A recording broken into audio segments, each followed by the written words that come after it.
What we started here with is a basic warm-up drill.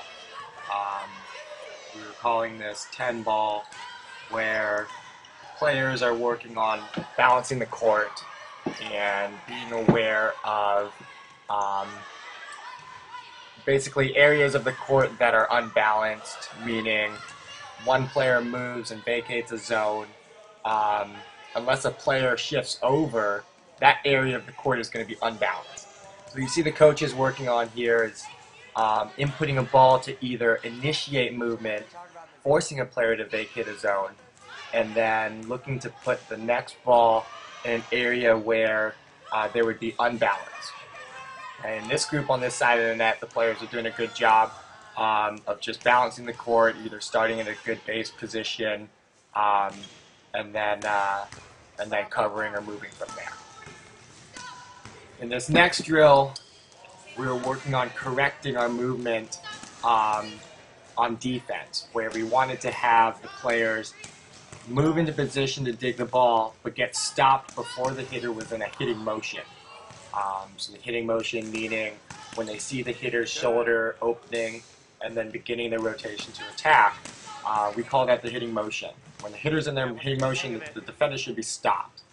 What you see a lot of here in the initial phase of this drill is that the diggers are actually moving when the hitter is in their hitting motion. The concept that we're working on in defense here is movement affects movement, or movement affects the ball. And the only movement we really want is the movement that's absolutely necessary to make a play on the ball. Everything else is what we call unnecessary, or you commonly hear coaches saying, false step or inefficient movements. So what we had the players do is verbalize what their body should be doing. We found that although players knew what they were supposed to do, they weren't really aware of what their body was actually doing. So what you're going to see here is the player will move to front the hitter, and when the hitter is in hitting motion, they're going to say stop. That tells the player that they should be completely stopped on defense. And in the digging part, we wanted less movement as well, so they're going to say freeze. In the previous drills that we were working on, there was a lot of movement upon contact that was affecting the ball, and we really weren't getting good touches. So this was a nice drill that we used to correct that. Again, you hear the players saying stop and freeze. What you notice in these clips, the good digs tend to come from the situations where the digger was both stopped at the correct time and actually getting stopped in balance, and then having very little movement when they dig. So saying freeze is when you see the good ball coming off their platform. This is a drill we did earlier, just working on dropping back and getting stopped before the ball is hit. Again, you're going to see slight movement right as the ball is being hit, and in those situations, a poor dig. So the previous one, you saw the left foot move. You can see the left foot move again right there. And you notice the player's body is off balance, and that's simply because they're moving before the ball is hit, or as the ball is being hit. Again, a demonstration there. This player did a good job of getting their feet set at the correct time. Again, they're looking for hitting motion by the hitter to let them know when they should be getting stopped. Okay, that player had a tough ball, but was more stopped and had a more successful play. Again, movement there. Same drill, working on the other side of the net, a different angle. There's a nice ball of getting stopped and balance. That was a good day.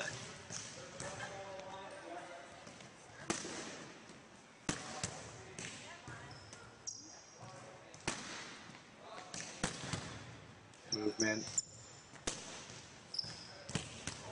And again, you can see that this was a drill we did before the stop and freeze, where there's just a lot of movement as the ball is being contacted. So the stop and freeze drill is very good for bringing more awareness to what the body's doing, and allowing the player to, in a way, have more self-feedback or self-correction, self-coaching that will help them, you know, understand what they did wrong, and then what they should do to better that on the next rep. This is our fronting drill, working on fronting the quick. Coaches are simulating a 1 and a 3. And again, this was a drill that happened before the stop and freeze. So you can really see a big difference between the result here.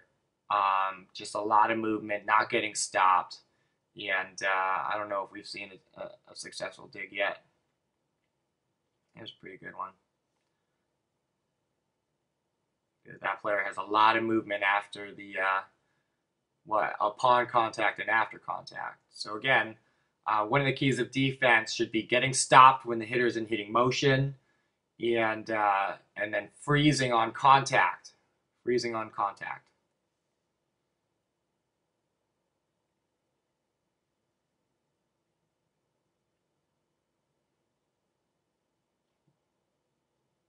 They're not getting stopped, not having a chance to set up and read.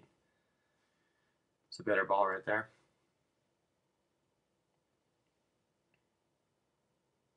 And this player does a pretty good job of getting stopped. So here's another look at the warm-up drill that we started practice with.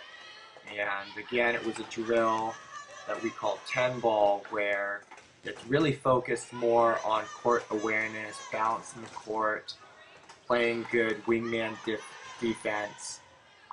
But what you see is a lot of unnecessary movement.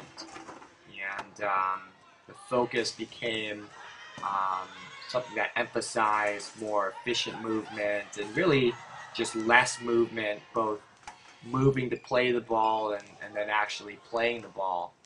And what you see here with the middle back and left back players is just a lot of unnecessary movement again right there.